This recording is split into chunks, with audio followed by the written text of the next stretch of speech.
Welcome back to Psalm Production. Today we're going to hear from two remarkable people who are going to talk to us about a very practical, proven tool that will take you to an amazing level in your relationship with God. Check this out. I would give them the exercise of writing morning pages. Morning pages, I believe, was created by a writer. And the idea behind it is to, when you wake up first thing in the morning, you just freehand write 3 pages, 2 pages, like one front and back, and then the third page. And just allow, even if it's, I don't know what to write, this is stupid, I'm not going to get anything out of this, but writing pages allows you to like unhook yourself, it allows you to get the debris out. And so I would encourage someone to do it as a form of writing pages. It's, even though it was created by a writer, a lot of times I'll have my clients do it because it frees you, it opens you up, it lets stuff come out that otherwise would not come out. And it's basically free writing 3 pages as a form of unloading. It could be debris from your sleep, it could be debris from the day before, but it gets you into the habit of just showing up to write. Now I want you to check out how Tracy explains how morning pages actually works neurologically. Yeah, because it's you have 3 states of consciousness. I mean, you have your conscious mind, like we're all using our conscious mind right now, where we're talking with each other and attending to whatever each other is saying. And then there's your subconscious mind, which some people call the pre-conscious, but the subconscious mind I think of as the level right below the conscious mind. Like, so if you're sitting not by a window, you can hear the traffic and you can hear the wind, but only if somebody mentions it will it come into your consciousness. And in the back of your mind, you might be thinking of what you have to do after this, but you're not necessarily attending to it. So in your subconscious mind, what I call your subconscious mind, you are aware, but you're just not attending to it. And then in your unconscious mind, nobody knows what's in there. Your unconscious mind is always tending toward health and well-being. And so what's in your unconscious mind because it comes out in your words, like slips of the tongue or things that you say, like when the Bible says out of the overflow of the heart the mouth speaks. I think what it's saying is out of the overflow of the unconscious your mouth speaks. And so a lot of times when you're writing, whether it's morning pages or anything, a lot of that is coming from a deeper part of yourself, like your unconscious mind and sometimes your subconscious mind. Okay, now I want you to hear from a sister who got introduced to morning pages many years ago, and I want you to check out this really amazing and hilarious way to understand how powerful morning pages can work in your journey. What does journaling do for you? How does it serve you? You know what? It's interesting. I think the first time I really started journaling was morning pages is what it was called. And, I was like, oh, that sounds terrible. Like whatever's on your mind. So you would get up and the first thing you would do is you'd write these morning pages. Yeah. And it was just whatever's on your mind. And I was like, this is prayer.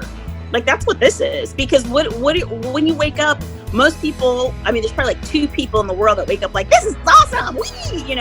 And they just go. For me, I'm like, where's the coffee? And what day is it now? Because especially now, all the days are running in together. But like I wake up and I'm like, something bad's happening somewhere. Like that's just where my mind is. Like like something bad's gonna happen to me today. Something's bad, But then I would sit down, I'd write these morning pages, and at first it was just painful. But then I was like, no, this is prayer. Like I can do this however I want to. What's blocking me? And most of the time, what's blocking us? Our anxiety, our fears, problems that we're having. And it's like, no, devote that to God. Like this is a written prayer to God. And once I started thinking of it like that, it just flowed. And it was like, this is going to be a weird analogy, but it's like when people get their colon cleansed, they're like, I didn't know there was that much stuff in there. That's literally that's kind of how the morning pages were. And so I think when I'm stopped up emotionally, whatever. No, but I think that's one of the things that it does. It's like sometimes you don't know what's in there. And people like to give me journals, which I love. I have like probably 10 journals that are untouched. I actually here's my new one. I just started using this one. which was probably like 8 years ago. Someone gave that to me. I have lots of journals to fill, so I think it's God telling me to journal more. But when I do, I like to go back and I like to look at, where was I 5 years ago? Where has God brought me since, emotionally, spiritually, physically, whatever, like what was going on then? And a lot of times it's amazing to go back, because you're like, man, God answered these problems, or answered these prayers, or solved these problems, and I kind of forgot about them, that he did it. It's a way to go back and go, man, God's just been doing all this stuff. Like that's a great aspect. So I think it's very faith building. I think it's freeing. And then if you go back to it, it's very faith building. Like, it's always good. Those things, it's like working out. Like, it's no one likes, like, I started working out and then I got hit by a car. It's like, no, I started working out, I started eating better, but you have to make yourself work out. Like, you have to do it. It's a good thing, and you just have to do it. And I think journaling is very similar. It's like, it's all benefits. It really is. It's all benefits. You just have to do it. Yeah. But then when you get to the other side of it, and that's the thing I think I didn't really talk about, is once it's like you got all that stuff out, then it turned more hopeful. Like you, like the blockage of stuff because that same stuff is what's going to keep you from being creative. A lot of times. So then it started to be about dreams and hopes and what do I want to do, and like other people, like it got off of me at some point, and it started to be bigger, and it started to be positive, and it started to be inspiring. Like, so I think that was one of the things too, that it you don't stay in this place. It's if you do it consistently, it changes. You see the benefits of it, and it starts to be lighter, because you found a way to deal with the stuff. So let me do an imagination game with you for just a second. So let's say a person commits to writing pages.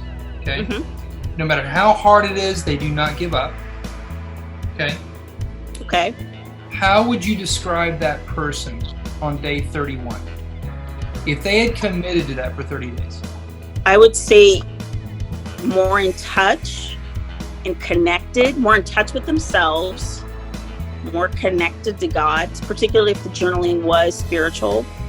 They'd be more connected to God. I think they'd be more connected to their own weaknesses and strengths. I think they'd be more grateful, because when you dig deep and you start to really figure out some things with yourself,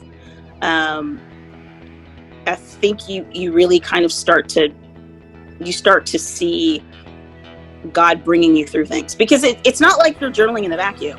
Like you're journaling, and God knows what you're journaling. Like, it's that thing where you're praying. So God's working on that stuff, and so I think those little things that you start to see happening because you're putting it out there, I think it'll give you a gratitude, especially as things start to turn lighter. Because I think you start to think about, when you get the gunk out, you start to think about the good. Like, it's the good in you and the good that God's done in your life. And so I think you'll, and I think at the end of the day you'll feel freer. I do. I think you'll feel freer. I think you'll feel lighter. But I think that's why you have, even if you don't journal every day, that I think you should go through periods where you do it for 30 days. Maybe take a month off. Okay. Start journaling again, because there's a month of gunk. I hope you are inspired by the opportunity that you have to get a spiritual colonoscopy. Today I did the morning pages, and I'm telling you, it was hard, but it was so liberating. I could feel my mind clearer, and I felt more connected to myself and to God at the same time. So I want to challenge all of you to pick at least one day this week, one morning this week, to give yourself 3 pages of nonstop, unedited, no criticizing time of writing your thoughts to God. Enjoy.